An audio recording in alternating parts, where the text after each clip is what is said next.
Social media and the sharing that the person that's running the campaign is doing is how that market will be reached. It's not that there's people that are drive-by cruising looking for contributions to give to people who need glasses. There's a few actually, but there's not that many. So it's kind of an important thought there. Next thing, number two myth is that crowdfunding is easy.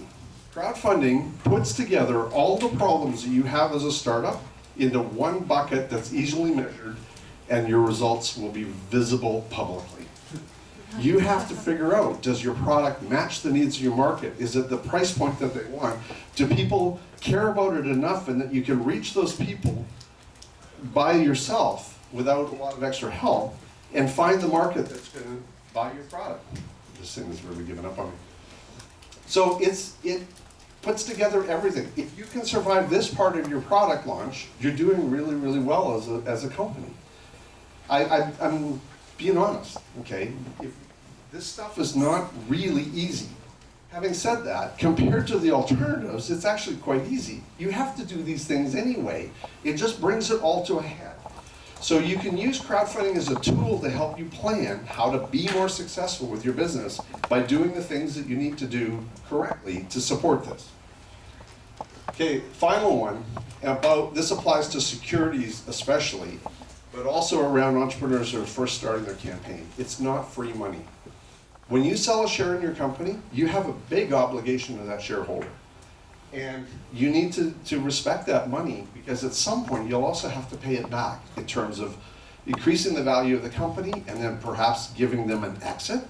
They're not in it for their whole life with you. They're in it because they need to make some sort of financial return. They will want to know your plans for how you're going to get their money back to them with a benefit over time. So that they're not free money.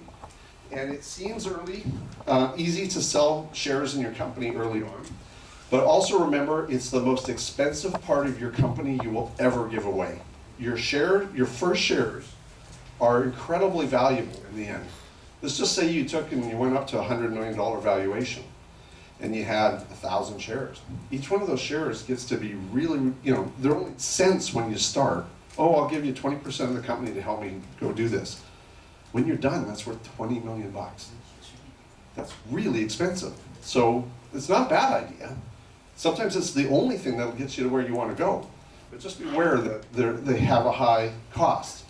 One of the benefits of rewards-based crowdfunding is it's non-dilutive. You're not selling a piece of the company, you're selling product or service. You're essentially pulling in future revenue to help you grow your business. That's non-dilutive. When you sell, you still own 100% of the company of that, if you did it only crowdfunding. So that's it's a pretty important trade-off when you think about how to grow your business. If I haven't given you a headache by now, I'll stick around for questions and we can really make that happen. But essentially that's the essence of it. Let's chat a little bit about what you would like to know more about crowdfunding. Yes, sir.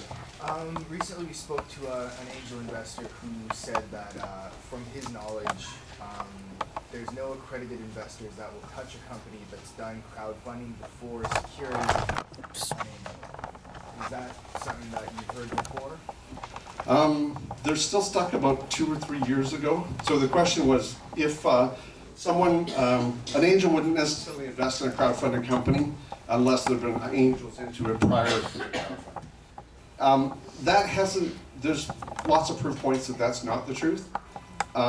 The angel's concerns are a couple of things. One is that a crowd-funded investor is typically a less sophisticated investor, and as a result, the pricing and the valuation on the company is sometimes well out of kilter by the time they get to the point where the angel wants to look at it, and they're not interested in coming in.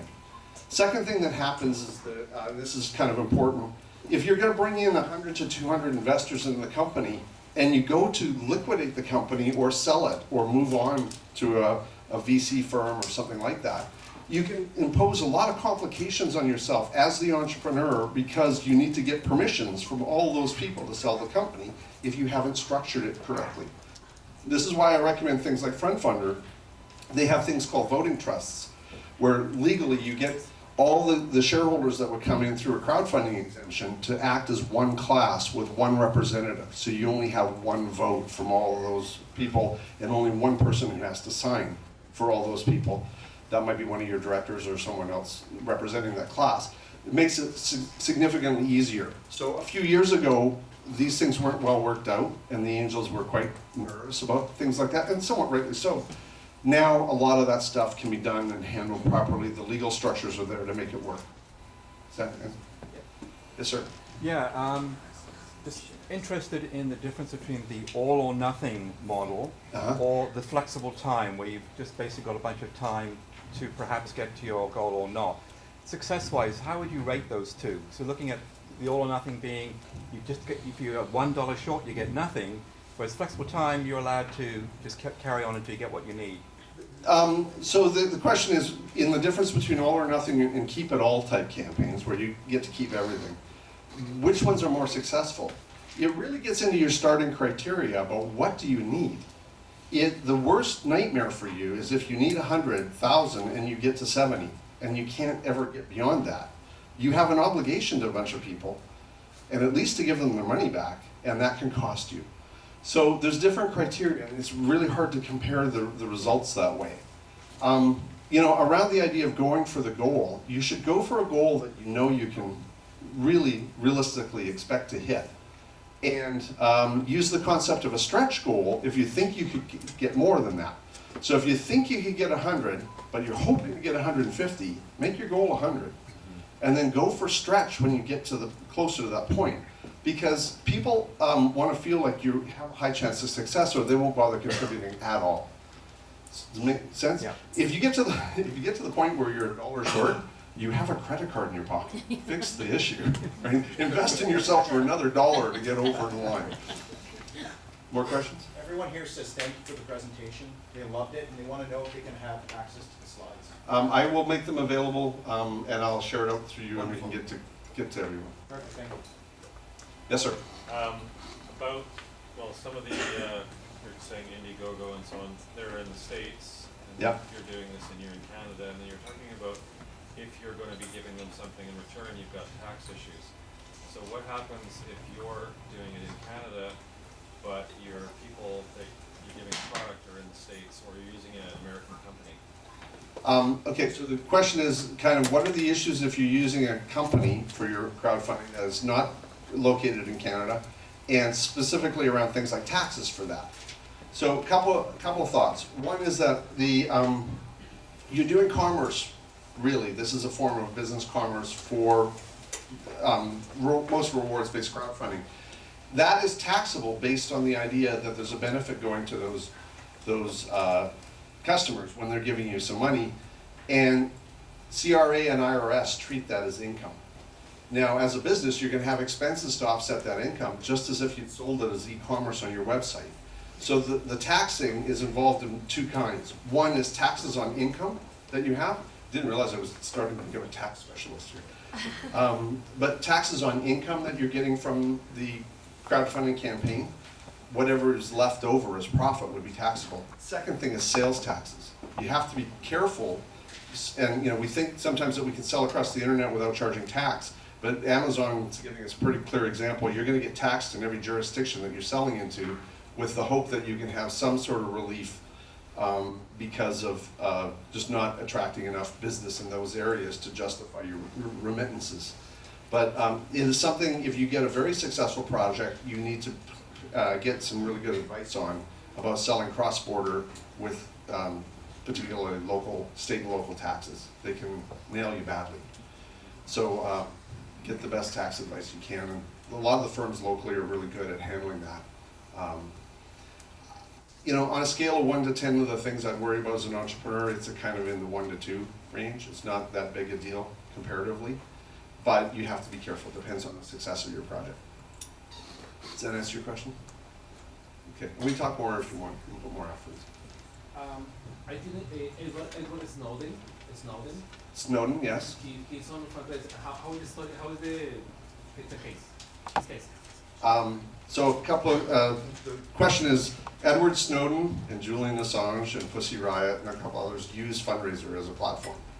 It has been a very, very interesting ride with trying to make sure that they are, you know, talk about issues. Department of Justice and others in the States are quite interested in our activities. Say hi to the NSA, by the way. I'm pretty sure they're listening at the moment.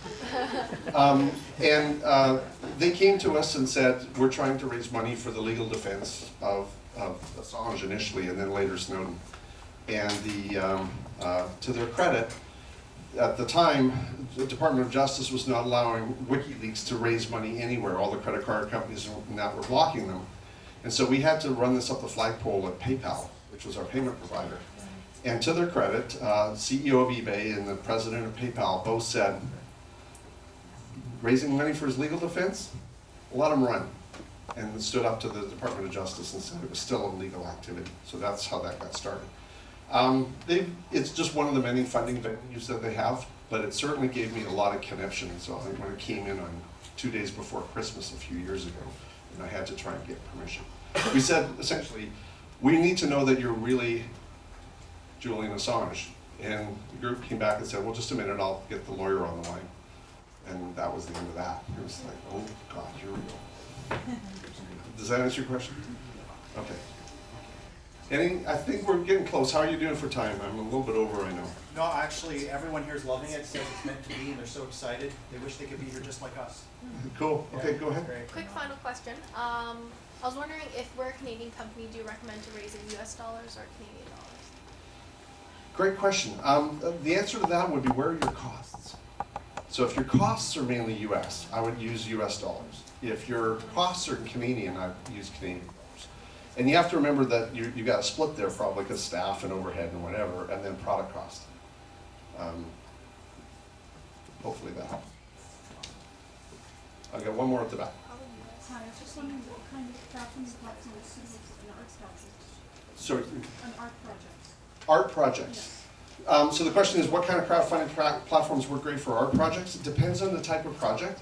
There's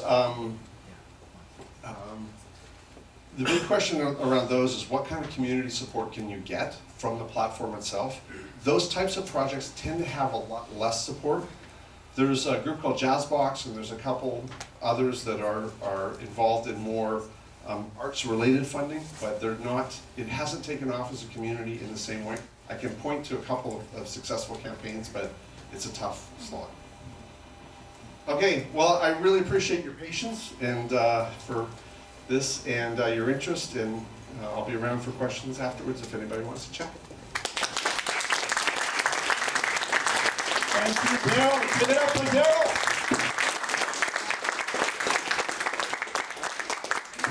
All right, guys, we're going to take a few minutes break so that we can get some water, go to the bathroom down the hall if you need to. See you in a few minutes. Take care. Yeah.